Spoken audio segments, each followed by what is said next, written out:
order na kasi po over.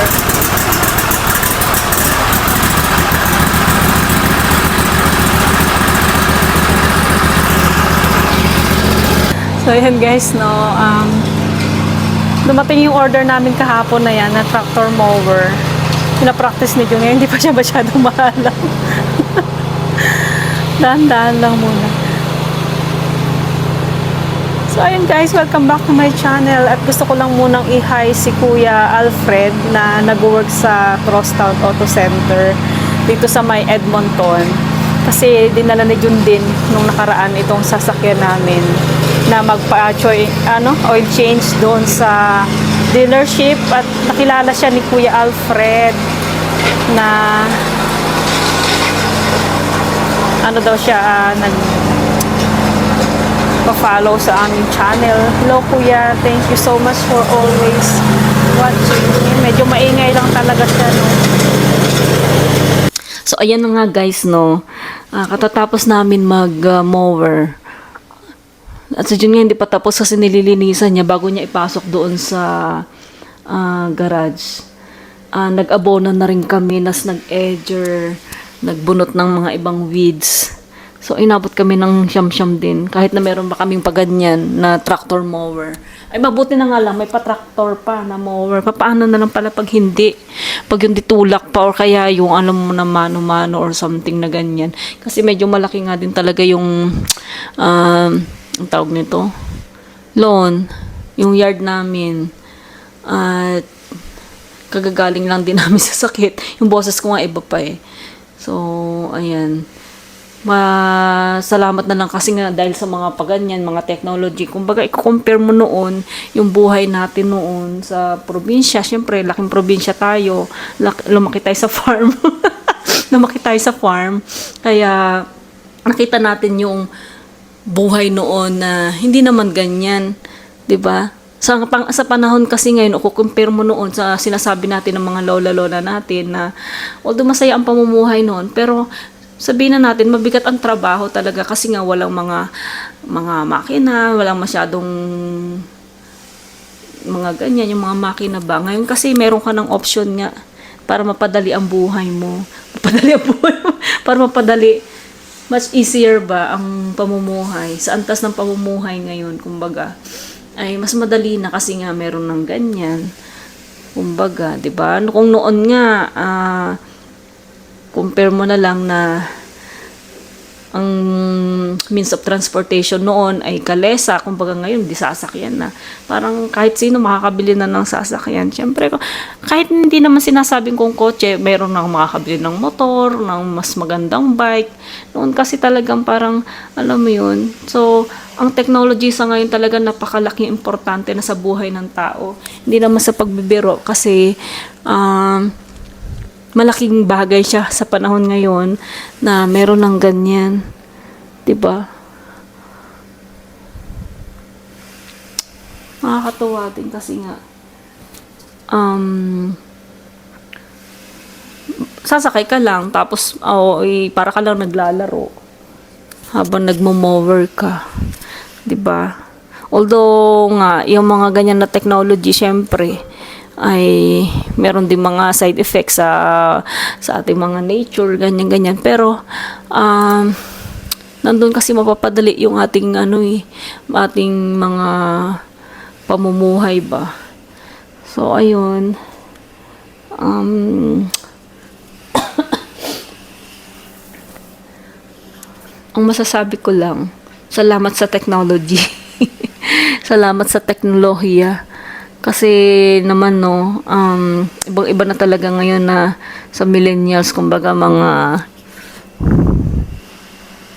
ang bilis ng upgrade ng buhay ng technology natin. Sa pagmo-mower, ganyan. Hindi lang naman kasi sa ngayon lalo na pagka yung assisted na lahat yung mga gamit mo sa bahay. Meron ka ng dishwashing, meron ka ng washing, meron ka ng floor sweeper, meron ka ng vacuum. mamimili ka na lang kung anong gusto mong ano eh. Dati magpapa-wifi ka lang na ganyan kasi nga wala kang electric fan. Ngayon may electric fan na, hindi nga lang electric fan, the aircon pa. Alam mo, talagang nandun na yung ano, nandun tayo sa stage na ang gaan na ng buhay. Kaya kung sasabihin nila noon na ang mga lolo at lolo natin na mas magaan ang buhay noon or mas masaya, parang ganun. Masaya, oo, tanggap ko yun kasi nga noon laging may interaction ng mga bata, maglalaro yung habulan. Dito kasi ngayon, compare mo, lagi nang naka-gadget. Kumbaga nandun na sa isang sulok, nag-gadget or TV or screen time. Kasi noon nga, di ba, ang laro noon, puro physical or puro interaction sa ibang bata. Nagtatayaan, nagpipiko, mga ganun. Nasaya talaga noon kasi ang mga kalaro mo, mga kapatid mo, mga kaaway mo rin, mga, di ba, sapukan kayo. Alam mo yun, kung iisipan mo yung mga kabataan noon, masaya din talaga noon. Pero yung sinasabi ng mga lolo natin na mas magaan ang buhay noon, in terms na sinasabi nila na pag may piso ka noon, marami ka nang mabibili, o kaya meron ka ng, ang 10 cents mo, meron ka ng kending hubad. Sa mga ganun naman, iniisip ko, sa bagay, tama nga rin naman. Kung baga iniisip mo nun, hindi ka masyado nag-iisip kung anong ulamin mo kasi nandyan na, o kaya yung mga bigas nun ay mura lang. Ang monay nun ay ganito lang ang presyo. Ang candy nun, ganyan ang presyo. Pero kasi nga, nag-upgrade tayo ng buhay eh. So ngayon, although ang candy ngayon ay kumbaga mahal na rin, pero parang feeling ko ay afford na rin natin siya kasi nga tumas na rin yung salary mo siguro, ganun. Nakapag-aral ka na at meron ka ng means of livelihood para makabili ng mas masarap na candy, parang ganun. Kung noon naman na sabi niyang mga lola na mas magaan ang pamumuhay, siguro masaya lang, pero sa paggaan mahirap mahirap kasi naranasan namin noon na ang maglalakad ka ng malayo, tatawid ka ng parang sapa kasi yung school mo nandun pa sa malayo. Naranasan kasi namin yun, merong gano'n naman. Maliit na sapa naman, hindi naman siya ilog. Tapos, ngayon kasi talagang umunlad na rin. Kumbaga, meron na rin mas malapit na school. Although, meron pa rin tayo napapanood ng mga city or barangay na parang ang lalayo pa rin. Pero sa karanasan ko kasi, at naimulat ko na, nakita ko na ang pagbabago. Tapos, yung mga halimbawa ay ang means of transportation noon, kalesa lang. Pag may na-emergency, may mga nganak na lang sa daan kasi walang ambulance. Very general, no, very common na yung kino-compare ko, yung sa ngayon na ang means of transportation natin, andyan na lang lahat. May taxi, may Uber, merong mga tok ka sa kapitbahay, merong sasakyan. Kung wala naman, pwede kang mag 911 or gagalit kayo sa akin, pero kasi nandun ako sa modern na antas ng pamumuhay na nakikita ko na mas magaan para sa akin yung panahon ngayon kaysa yung panahon noon na parang ang bagal ng buhay noon. Parang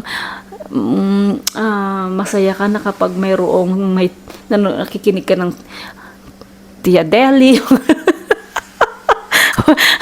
Parang masaya ka na noon kapag mayroong mga simatar na palaba ay na pakikinig sa radyo. Sinabutan ko yung mga friend yung mga simatar or kaya ano ba yun, yung gabi ng lagim, ganyan. Masaya na tayo noon sa mga ganun. Pero nga simple lang ang buhay noon, pero masaya na. Pero nga syempre, in terms ng magaan sa pakiramdam mo, sa mga kilos mo, in terms of technology, hindi ka na pupunta ng library kasi nasa Google na. Alam mo yung mga ganon. Hindi ka na mag-aakyat ng hagdan papunta sa mataas na building kasi may elevator. Tamat ng mga tao ngayon eh. Kasi nga lahat talaga naka-electronic or naka-digital na or technology na. Lahat naka-machine na. Pinapagaan, sa tingin ko mas pinapagaan ng technology talaga ang buhay ng tao sa ngayon. 'Di ba? Ewan ko lang kung sa inyo kung mayroong mga gusto pang bumalik sa dati na alam mo yung slow ang buhay, yung pupunta ka sa bukid na although hindi ko na may naano yung mga taga-bukid kasi syempre ngayon ano na nga rin ngayon meron ng harvester sa amin nga sa Mindoro, meron ng mga uso na ngayon yung harvester. Dati tinitreasure pa, iipunin mo yung palay tapos saka ano mo, tsaka mo i-harvest. Anong tawag doon? Titreasure ba yun? Ngayon, pagka dumaan yung harvester, diretso na sa sako, palay na agad. Parang ganun ba? Ang gaan ng ang gaan ng sistema ngayon pagdating sa technology talaga. Nakaka-believe. Believe ako nga na tulad niyan, may cellphone tayo, pwede nang makausap ang mga mahal sa buhay na nasa Pilipinas pag nasa abroad ka. Kasi dati noon, naranasan ko, wala pang video call. So, tawag ako ng tawag, kaskas ako ng mga calling card para makatawag sa amin. Sa ngayon, wala na yun, video call na, basta may internet ka. So, ayun mga friend, no, kung meron namang option na mapadali ang pagtatrabaho, why not po, not, diba? Kasi tayo naman lahat, gusto nung mapadali ang sistema, yung antas ng pamumuhay. Sino ba ang ayaw magkaroon ng kotse para mapadali tayo sa pagpunta dun sa ating work or sa ating mga appointment, di ba? Lahat naman tayo ay ganun. Kaya, nagsasabi rin ako ng mga trulalo at halong eklabu. So, ayan guys, thank you so much sa laging panonood. Hanggang sa muli. Bye! Smile and shine. Thank you so much for watching. Bye!